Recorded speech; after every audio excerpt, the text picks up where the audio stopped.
Welcome again to Montessori Musings and our Christmas or not Christmas celebrations. As you know, if you are a member of the earliest community, after half term is the beginning race towards Christmas. Initially, we thought we will do something practical, but as life unfolded, we got other opportunities presented to us. And we thought that we give you some food for thought, not only how to do Christmas, but also why perhaps not do them in the traditional way. And for this joy, we have invited Tammy Esting to share her thoughts and well-considered ideas from her course, Andy Lulka to disrupt our comfort zone, and Shalisa Agam to allow us to peep into her classroom and how she celebrates the many occasions to celebrate with the children in the Jewish school where she works. And in itself, that presents also some challenges and requires certain wisdom. So, and also big welcome to Regina, Andy's mum, who has become a devoted supporter, but who is also the owner of the school where Shalisa works. So thank you very much for giving us the opportunity to share this with you. I hope you will take huge pride in what Shalisa has to share with us, because we love her enthusiasm. Anyway, I'm not going to talk anymore. I would like to hand over to Tammy, who will introduce herself, and will you pass over the other members to introduce themselves, because not everybody on the screen knows you guys. That's my pleasure. Folks, I need to say folks. I'm learning too. I'm learning. I love it. I'm from the West Coast of the United States, and I say dude all the time. So you get a pass on this because. Oh, thank you. Gender neutral. So hi, everybody. Thank you for having me. Montessori Musings, Gwendolyn and Barbara. It's my pleasure to be here. I'm coming to you today from about 8,000 feet high up in the Colorado Rockies. Beautiful autumn day. And as Barbara introduced me with my correct pronunciation, I'm Tammy Esting. I'm she, her are my pronouns. And I am really excited to talk to you about this bee in my bonnet, which is holidays and identity construction through holidays. It is a work of a labor of love, if you will, for me over many, many years. I currently have my own professional development company called Classroom Mechanics. I also am partnered in Principles to Practice with Simi Abdullah, and I am on the team that brought you Montessori Everywhere. So I have a lot of different things I'm working on. And I'd love to pass the baton over to Andy.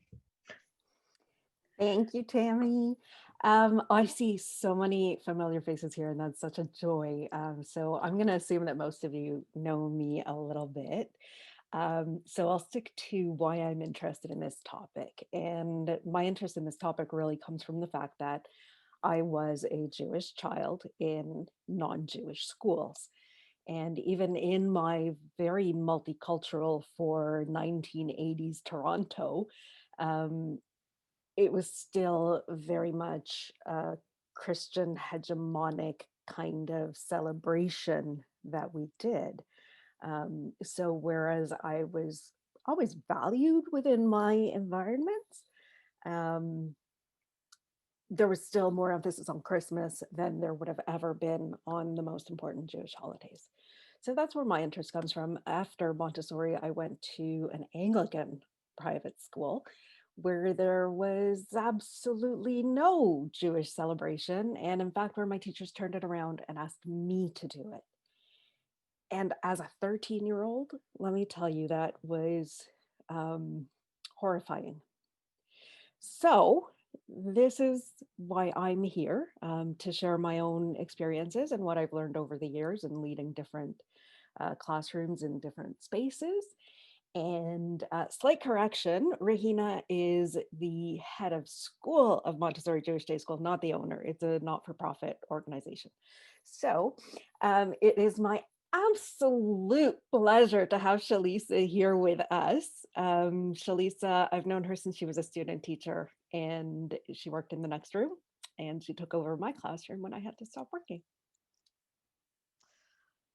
Thank you, Andy, and everyone for having me. This is a great opportunity, and I was very excited.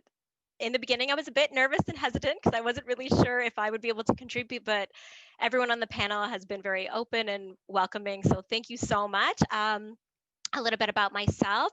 I live in Toronto, and the school Montessori Jewish Day School is in Toronto as well. I have been, like Andy said, I was a student teacher at this school, and then I got hired, and I've been here since the school year of 2008, 2009 as a Montessori guide for the CASA age, so ages 3 to 6, and loving the community, the unity, and I'm really excited to talk about this topic with everyone and share kind of the things that we've been doing in our environment. Over to you, Tammy. Thanks so much. Barbara, shall I just leap in? Okay, Barbara asked me to share with you why are we even talking about this today, and my kind of the bee in my bonnet about the inequity that I see in how we approach holidays in our Montessori communities. And it started for me long ago. I am from the Pacific Northwest of the United States, and I was raised in an all-white, very middle-class community that in my school, we celebrated and literally celebrated all of the what we call bank calendar holidays. And there wasn't any much in the way of diversity of belief systems or really much diversity in any way in the community. And it wasn't until after university that I had stepped into the realm of Montessori, and I was deeply passionate about peace education. And I joined the Peace Camp team in Seattle, Washington. And on the board of this Peace Camp was an amazing woman named Julie Bisson. And Julie Bisson does a lot of work in anti-bias. And what I quickly discovered in my 25-year-old self is that I wasn't very well informed, that I was coming at peace through a Montessori lens. I was introduced to the idea of holidays being an avenue, an expression of our identities collectively and individually during that time. Fast forward, I'm in many schools and thought I had left Montessori about 6 years ago. And yet in this journey that I'm on, I've created all these connections, most of them through social media. And so 3 years ago, I had been deeply in conversations on several of the Montessori groups in Facebook. And over and over and over again, I felt overwhelmed by the constant conversations of Halloween, Thanksgiving, and Christmas. It was right around this year where I really started getting my nose bent out of shape with, wait a minute, this cannot be the whole of the students in your community, or how is this a path towards understanding differentiation, how we're all different, and communion, how we're all alike. How is this helping? We have this in our realm in Montessorians, and yet the expression in the school communities was very clearly centered on these dominant holidays here in my country, and I'm discovering we're not alone, that around the world. So I put out a survey, and that survey was phenomenal in terms of the outcome of what came back to me. And I'd just like to read a few of the pieces that overwhelmingly came back in this survey of Montessorians around the world.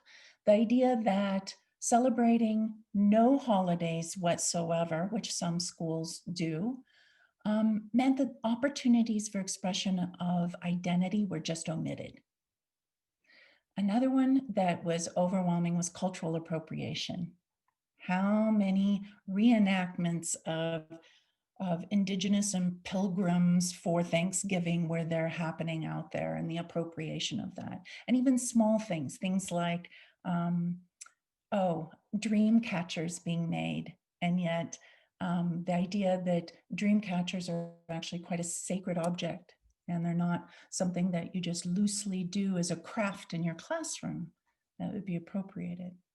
The idea that everybody was overstimulated by what we now know is called the December dilemma. And that is this parade of kind of a barrage of holiday stuff coming and entering the classroom. And this pressure that schools and teachers feel in having these things that seem like they're fun, and they do bring joy, but isn't it overwhelming? The huge distraction to learning, the idea that dominant cultural holidays are overvalued and overemphasized, that we are not all equipped to authentically represent another's culture. The idea that, and then I also heard overwhelmingly that there are typical constraints of not having enough time, money, or resources. So in this, I took this information. There was more. Believe me, there was more. I ended up writing a wee little ebook with all the findings, because the findings are fascinating. And then I delved into some deep research about identity construction through holidays. And in that, created an entire course on how are we going to equitably approach holidays in our Montessori communities. So I've been speaking about that for about 3 years now. And it's something that I think we need to further explore, which is why Barbara and Gwendolyn invited me to come chat today with you and to also spark this conversation. And before we go any further, if any of you know me, and some of you do, you know that I embrace joy. Like, I am not coming in as the party pooper here. This is about how do we do this in an authentic way and still channel joy into our communities without the constructs of inequity.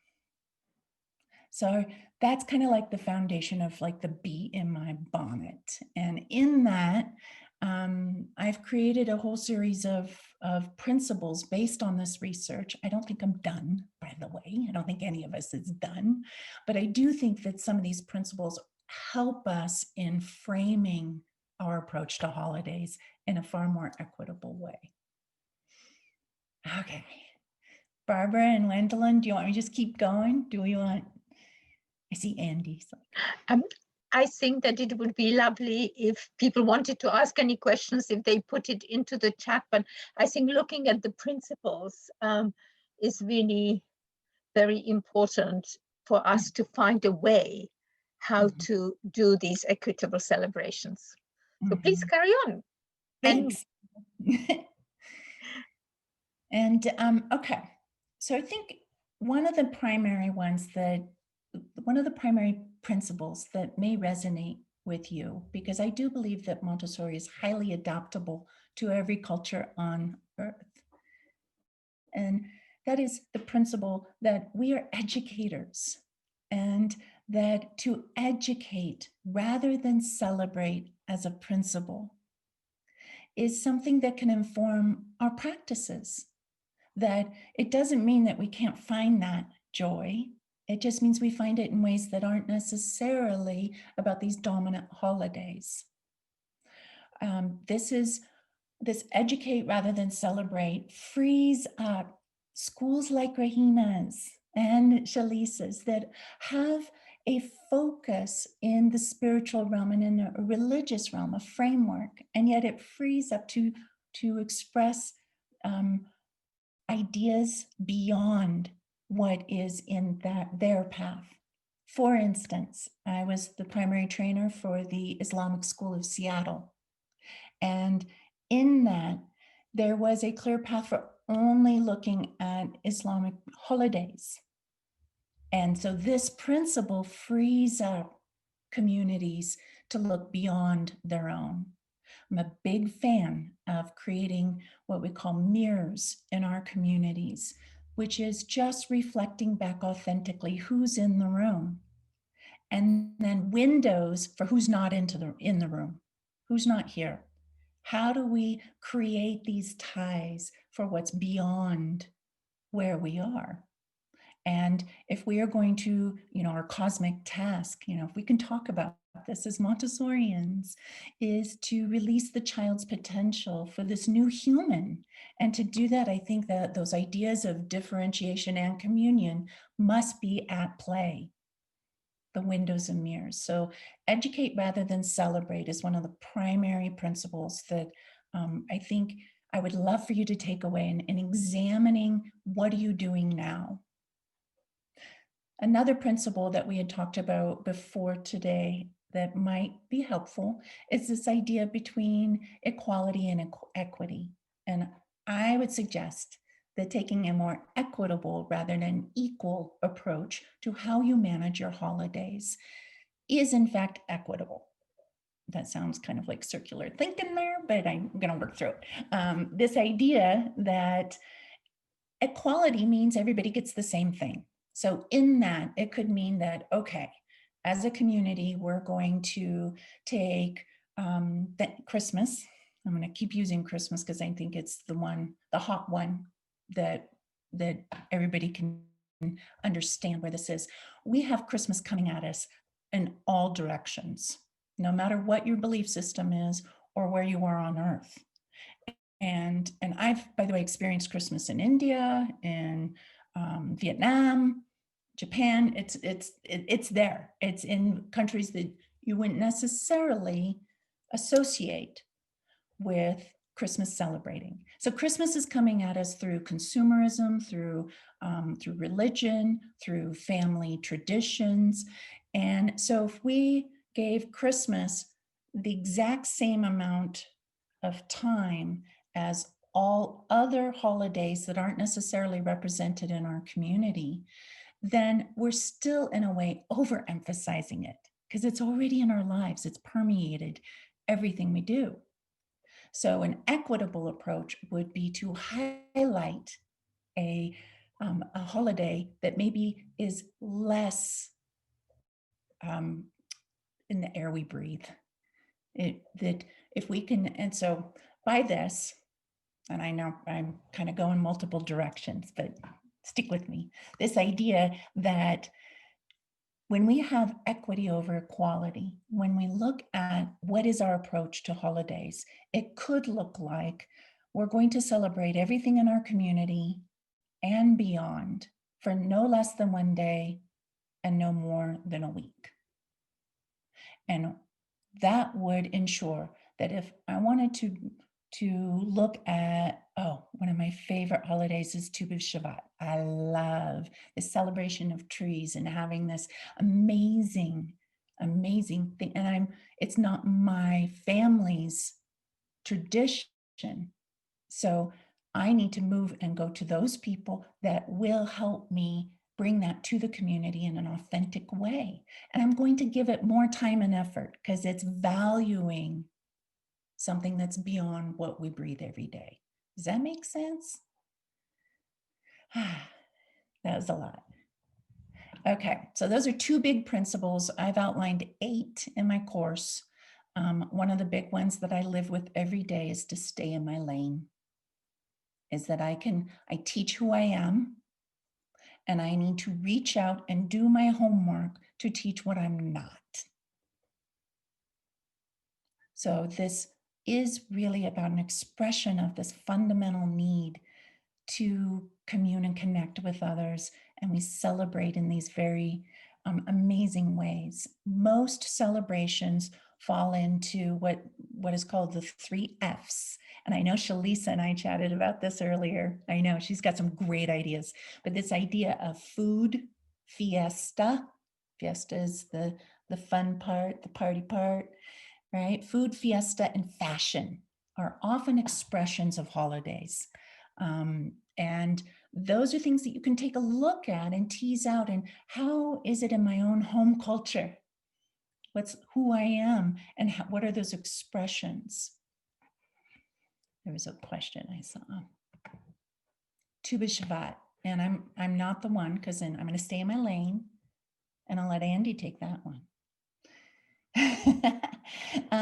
But this idea that we are looking at some very clear guiding principles when we look at identity in our communities and how it's expressed. And it's not a realm that we talk about a lot in Montessori. And so this work has opened up communities, Montessori communities, to delve in deeper into identity work.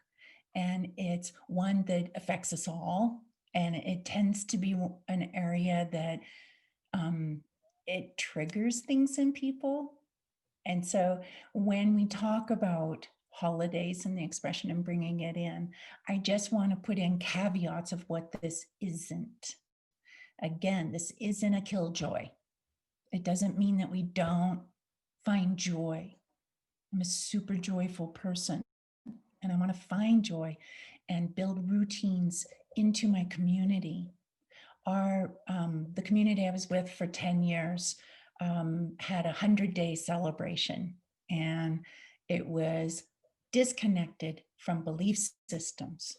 And yet it was something that brought everybody together, and we had a very clear purpose. We learned about all the holidays represented in our community, and we focused in on some holidays from beyond the community. And that really helped. We had things we could land on as a community to celebrate and come together. We also had a harvest festival, which Wendelin has shared with me that does look different in different parts of the world, and it's not necessarily secular. So I accept that. And with this community, it was very secular and community building. And then we also had like a springtime focused celebration as well. Okay, that was big picture. Bring it on questions. I could talk all day about this, but I really want you to hear Shalisa and Andy's pieces here too, because this is more about the collective wisdom.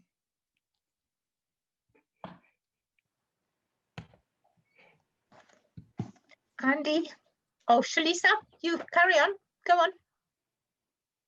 Andy, I think I'm gonna start and then you will take it from there. So, hi everyone. Tammy, thank you so much for explaining the principles, because I am gonna touch a little bit about giving a few examples of what you discussed.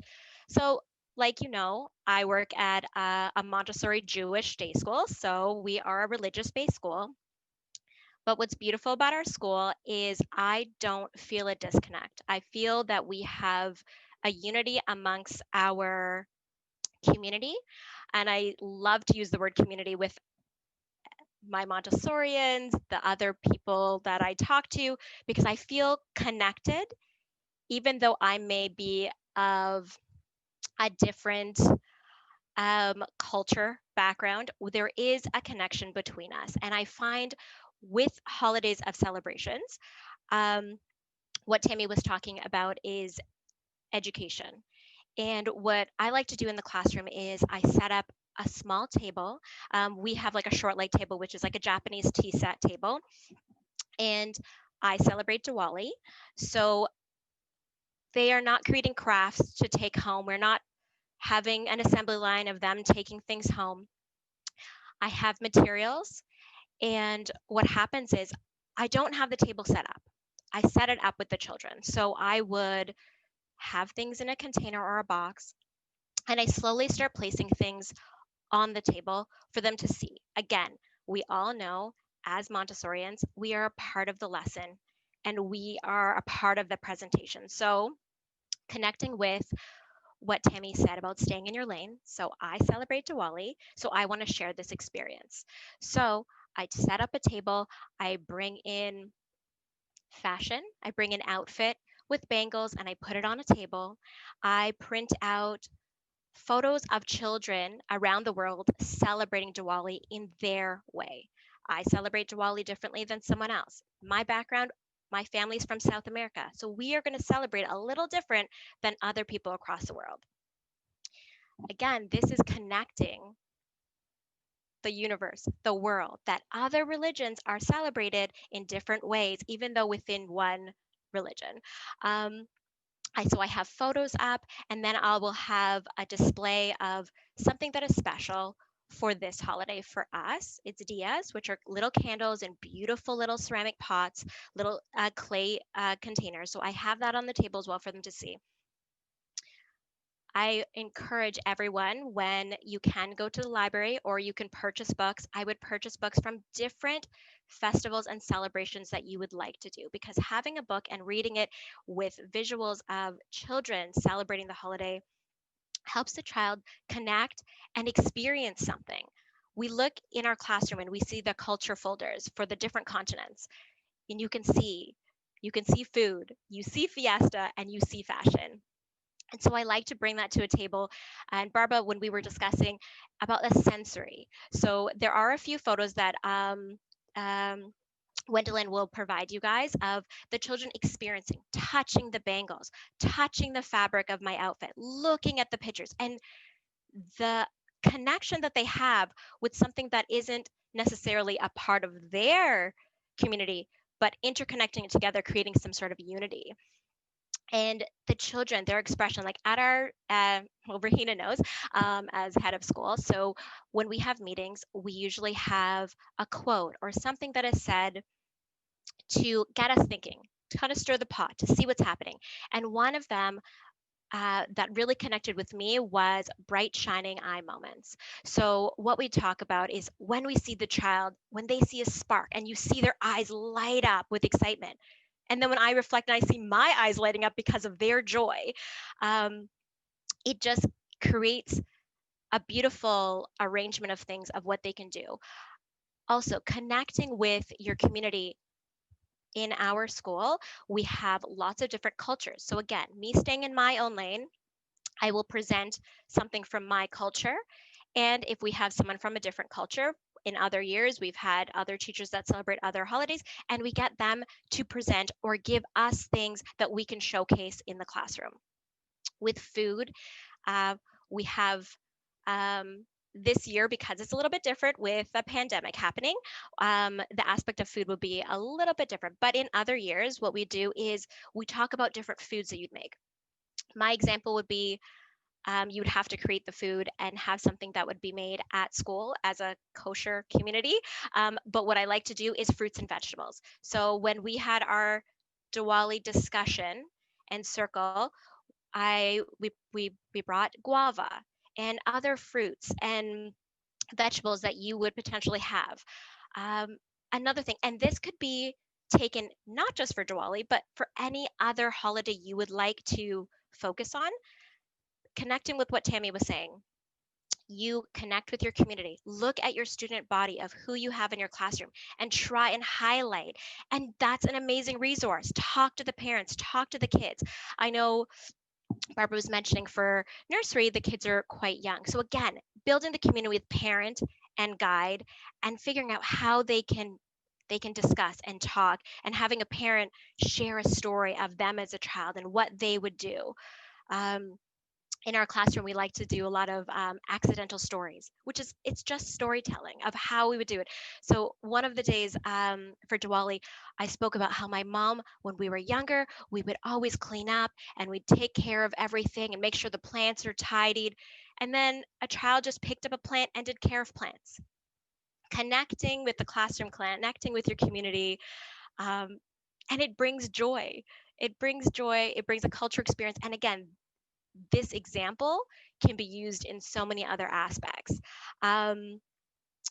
Also, being the Montessori guide at a Jewish day school, I'm also connecting other things. Even though I'm staying in my own lane, I have a Hebrew Judaic teacher who teaches the religious part, but there are other aspects that you would pull from that I can teach a Montessori botany, life science, geography lesson of. So for example, for one of the holidays that just passed was Rosh Hashanah, which is the Jewish New Year. So there are elements that you can pull. So a lot of things that we talk about for the younger children are apples, honey, bees. So for us, I took the life cycle of a bee and we spoke about that. I connected it like, oh, what holiday is coming up? So I'm not teaching about the holiday, but I'm teaching about aspects of the holiday for them to connect life cycle science with a religious aspect of it.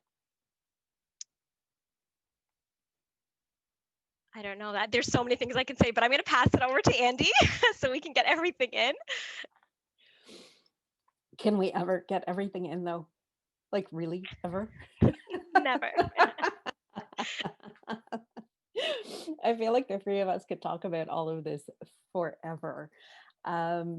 So I just want to add a couple of connecting bits here because as you know, my big thing is the spiritual preparation of the teacher and cosmic education. So to bring it back to that and to tie in what Shalisa and Tammy were both saying, this is all about understanding the impact that we have as adults on the environments that we are creating that are then going to affect whether or not the students in our classrooms feel welcome and have a good, healthy understanding of the joy in diversity and in people who are not present in their environments and in welcoming new ways of being. That's what this is about for me. So it's really, for me, about peace education. Equitable holidays are peace education. And it's really important that just like with the spiritual preparation, we understand that this is not about judging ourselves or us judging anybody for their own practices. This is about examining our own beliefs, our own ways of doing things, and then doing better. So that's really the focus here. And, you know, when Tammy says that we educate rather than celebrate, I think that is so important because, again, as a child, as a Jewish child who did not celebrate Christmas, having to be a part of those celebrations was very othering.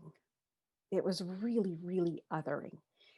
And that was not my teacher's intent. I know that. My teachers loved me. My teachers welcomed me. My teachers wanted me in that space. My teachers valued everything about me, including my Judaism. And we celebrated Christmas. And it was othering. When we were talking, when we were setting this up, one of the things that came up is this, the way that Christmas is blown up to such an extent that it takes over everything in the school. The message that sends about what we value is really powerful. And what is the word I am using? Which word? I'm using many, many words. Oh, othering. Okay, othering. Thank you. So othering is the way that we create divisions between groups of people based on identity. Does that help? Does that make sense? Heidi? Okay, awesome. So it is a way of creating an other, a sense of other, of not belonging, of I am this group, you are that group. So where was I go? Right. So the overwhelmingness of Christmas decorations, of the elf on the shelf, of Santa Claus. And I want you to think about the stories that we tell about Santa Claus. And I'm not talking about the chimney, and I'm not talking about he sees you when you're sleeping, although I know a lot of adults have issues with that on a Montessori basis about what that says about respect for children. I'm talking about if you're good, you get gifts. from a purely Montessori perspective, if you're good, you get gifts, is not an appropriate message from a purely Montessori perspective, because we know that in Montessori, we don't believe in rewards. And we don't believe in controlling the behavior of children. We believe in the process of normalization. But then I want you to take a step back and think about, what message does that send to children who do not get gifts? To Jewish children, Muslim children, Hindu children, Sikh children, children of any, even Quaker children or Jehovah's Witness children who might be Christian but do not celebrate Christmas in that way. Those children are internalizing, I am bad. And the children around, thank you, Sid, for that, yes, and children of lower classes, children of social economic disparities whose parents cannot afford gifts or for whatever reason are not getting gifts. What does that tell the children who do get the gifts? What does that tell them about people who are not like me? What does that tell them about children who don't get gifts? These are the unintended kinds of messages that we send when we do these kinds of things in our environments. I think Mother's and Father's Days is really important to look at in the same vein. What messages are we sending children when this is what we value, if we don't also value all of the other forms of family? I don't know how many of you are familiar with Sanford Jones, but he's got this song, This Is My Family. And the reason I love that song, and I always loved it since I was a little girl, is that he doesn't actually talk about the family relationships. Have you ever noticed that? He's not talking about mom and dad or aunts and uncles or cousins. He's just talking about, these are the people in my life who love me and I love them. And that's family. So if we're looking at Mother's and Father's Day, can we do a different way of just celebrating family? Or if not family, because we may have children who are in foster homes who have a sensitivity about that, how can we still celebrate the support of our communities, of the adults who take care of children, of guardians? These are just some, like Barbara said, my job is to disrupt. It's to shake things up. It's to make you think about things in different ways, right? So coming back to homogenous environments, right? If you only have an environment where you only have white Christian children, it is still important not to send those messages because of what I just said, because those children are going to grow up thinking that people who are not like them are wrong somehow. They're bad somehow. So we still have to find ways of bringing that in. And that's where Tammy was talking about the mirrors and the windows. Those windows are so important. And they are inherent in the Montessori curriculum. When you look at our cultural geography areas, they're all about how do people live in different parts of the world.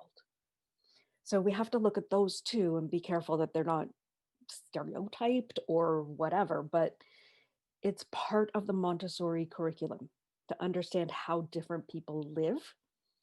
And as we get into the older years, which I know most people here are probably really only dealing with the very, very little ones. So, but I think it's important to understand what happens after in terms of Montessori theory.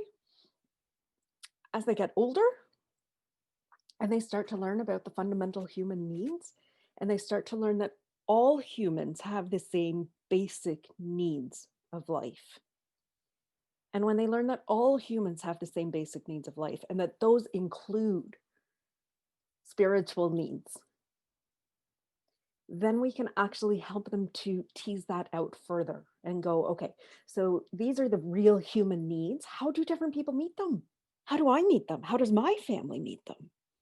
And that's how we get into a healthy identity formation. That's how we get into a healthy understanding of, I am valid, you are valid, Shalisa is valid, Tammy is valid, Barbara is valid, and Gwendolyn is valid too. We're all valid. We all matter, and we're all welcome. So for me, that is really the core of why we need to really look at our holiday celebrations the way we look at the rest of everything we do in our environment. It is a part of what we're doing in the environment. Therefore, it is part of the preparation of the environment. And it's our duty, really, to treat it that way. So I hope that was a little bit helpful and disruptive. Suzanne is asking, at what age would you have these conversations? As young as you like. I think Tammy is going to answer that. As old as you like. And as old as you like. Yeah. It comes all the way. back, Andy, exactly what you said. It starts with us. This is spiritual preparation. I also believe strongly that we don't stand alone. We co-create these communities, these learning communities. And so examining, analyzing, how are we approaching this as a community?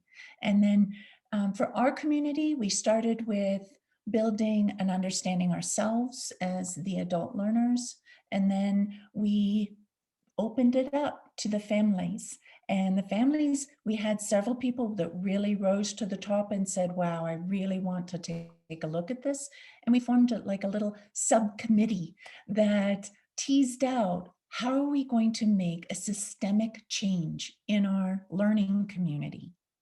And they looked at how much time are we currently spending.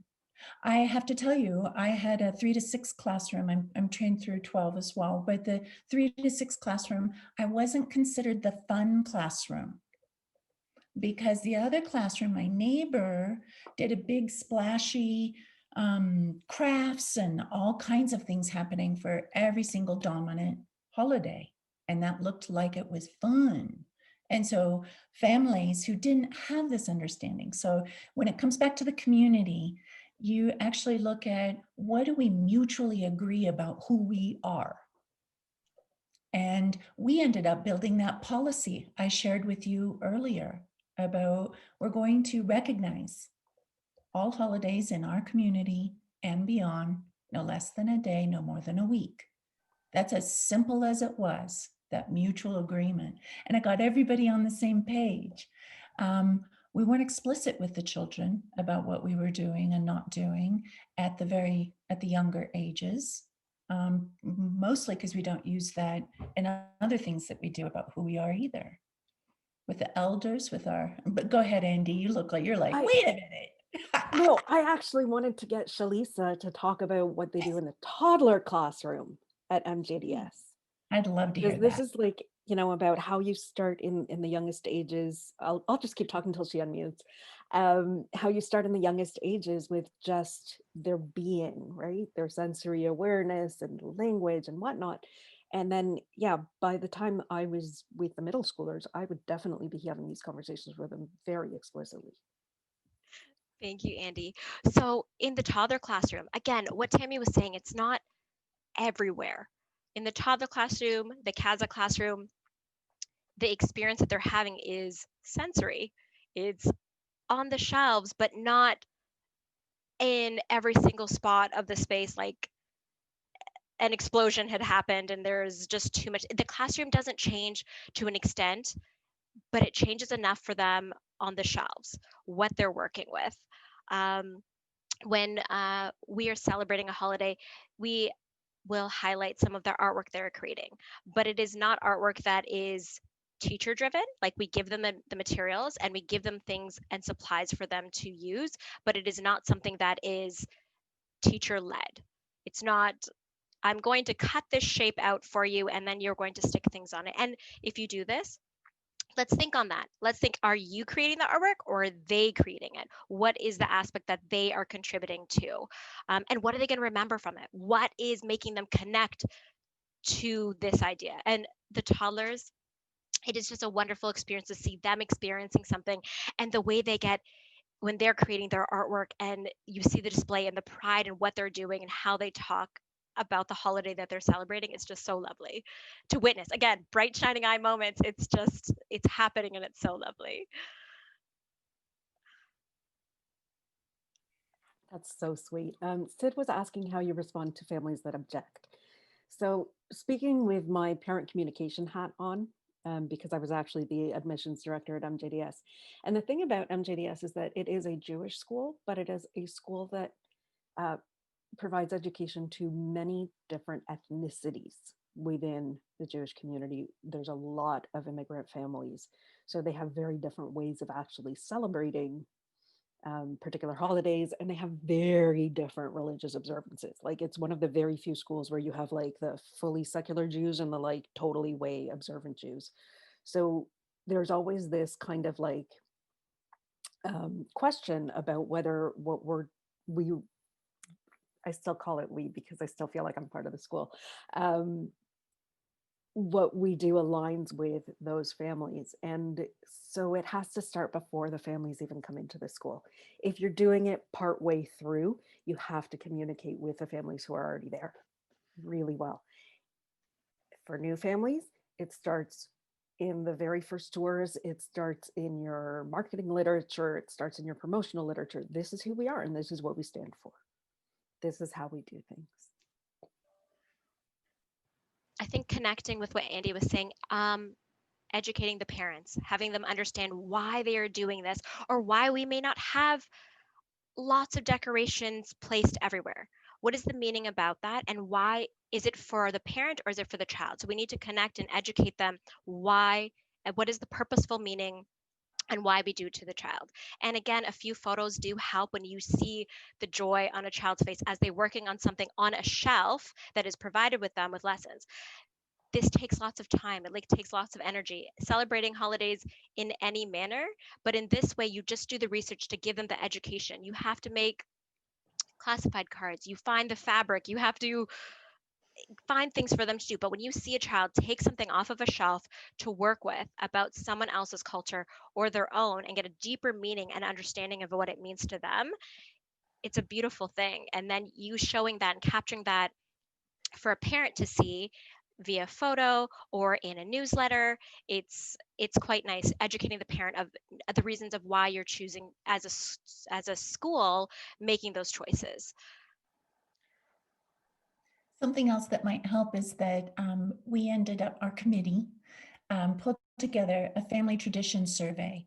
And that was part of the initial package that was given to families as they came for tours. And right up front, we were collecting information and connecting the families with what our mission and vision is as a community and the inclusivity of what that really meant.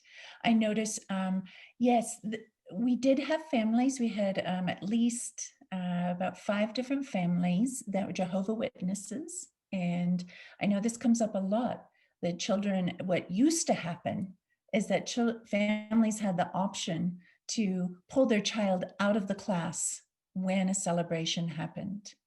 And that level of isolation and othering that Andy's talking about was palpable, not just by the child themselves, but by everybody. It really was not meeting and meshing with the mission of the school of inclusion. And so a tremendous amount of transparency in our process about what educate rather than celebrate means, what it looks like, and a lot of communication directly with families to help them understand. We had, out of those 5 families, 1 family still chose to not have their child connect with the education part. But this is an integrated curriculum. It was in everything. This is our approach. It's not a standout theme that is happening. And so that was really a helpful piece. And that family ended up counseling themselves out of the program. Not my wish. Had they come in and been part of the very beginning of this process, I think it could have looked different. The other 4 families were really, really happy that we made this shift. So I do think that that's a great question. And I don't know that we can I think that if you're in the process of this, of understanding and analyzing and building your teams, you're not going to capture everybody in that inclusive net. However, if we don't try, then where are we? So, great question. Thank you, Tammy, Andy, and Shalisa for your provocation. It certainly allows us to think in a different way about why we do celebrations and in what way. I remember when I was first qualified, I had a red book which said celebrations in Montessori classroom, and it had little lesson plans for every possible celebration that you could have from around the world.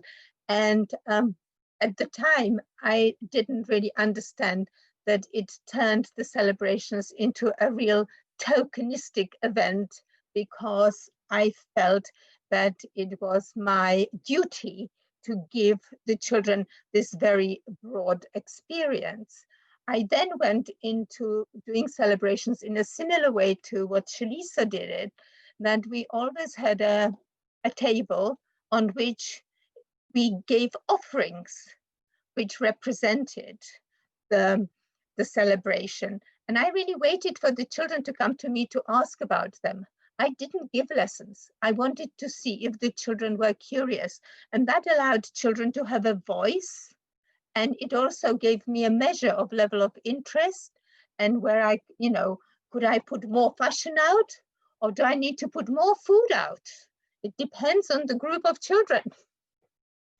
And I think that, just stopping a little bit and thinking, do we really need to spend 6 weeks on dedicating to Christmas because we need to make a Christmas tree and we need to rehearse the play and we need to make the Christmas cards and all these little things? I really liked Tammy's idea that we have a maximum of a week of celebration so that it doesn't overtake the classroom. The classroom continues, and this is a little enriching surprise and little gift from the teachers for the children in preparation for something that is really important, because celebrations do represent the cultures of the children that we work with. And those cultures give them the identity. And through that identity, we demonstrate to them that we value them. And I think that's why, that's why Gwendolyn suggested that we do this. And I would like to thank Gwendolyn for the original organization and the suggestion, because it gave us suddenly an opportunity to see things in a different way. But last night I watched Children Act, a film about Jehovah's Witness family. And if you haven't come across this film, I very strongly recommend that you view it, because it challenges this whole idea of religion being imposed onto a child who faces life and death situation, and how that young person overcomes it and how that young person questions the family situation. Very, very clever film, incredibly moving, and based on a book by Ian McEwan, a British writer you may be familiar with. Much to be recommended to challenge, how do I engage children from all communities to participate in the riches of human life? And I think that's what we need to think about as we approach any celebration, not only Christmas. So many, many thanks, everybody, for your attendance, for engaging with the idea. Huge thanks to Tammy, Shalisa, and Andy, and to Gwendolyn. Thank you very, very much. And we'll see you next week for our book club.